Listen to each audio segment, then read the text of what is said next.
Une nuit de recherche, les pompiers ont fouillé les décombres jusqu'à 4 heures du matin pour trouver d'éventuels corps humains. À midi, toutes les hypothèses sont encore possibles. Jean-Pierre Chevènement, le maire de Belfort, lance un appel à témoins. J'ai demandé que les témoins, s'il y en a, tous ceux qui ont des éléments nous permettant de déterminer les causes du sinistre, se fassent connaître et aillent porter leur témoignage au commissariat de police. C'est tout à fait important qu'on sache exactement ce qui s'est passé. 15 heures cet après-midi, arrivés sur les lieux de la catastrophe, des experts de la police scientifique de Paris. C'est eux qui devront déterminer les causes exactes de l'incendie, déterminer également si les normes de sécurité étaient respectées. Cet ancien hôtel avait été construit dans les années 20, puis racheté par un marchand de biens. L'immeuble est ensuite vendu en copropriété.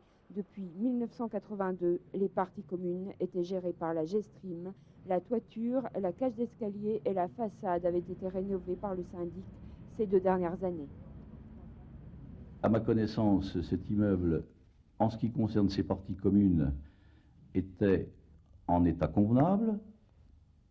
Je dois préciser que par contre, en ce qui concerne les parties privatives, le syndic de copropriété qu'est Gestrim n'a aucun regard sur ces parties privatives.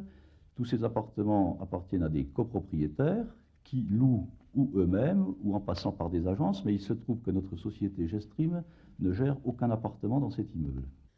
Selon certains témoignages, le feu aurait pris dans les poubelles de la cage d'escalier. Silence cet après-midi en tout cas de la part des enquêteurs. Selon le parquet, rien ne permet de dire qu'il s'agit d'un acte criminel, même si la série de feux de poubelle perpétrés il y a quelques semaines dans les quartiers des Glacis et des résidences à Belfort reste toujours inexpliquée. Le juge d'instruction de Belfort a été saisi du dossier. Une information a été ouverte.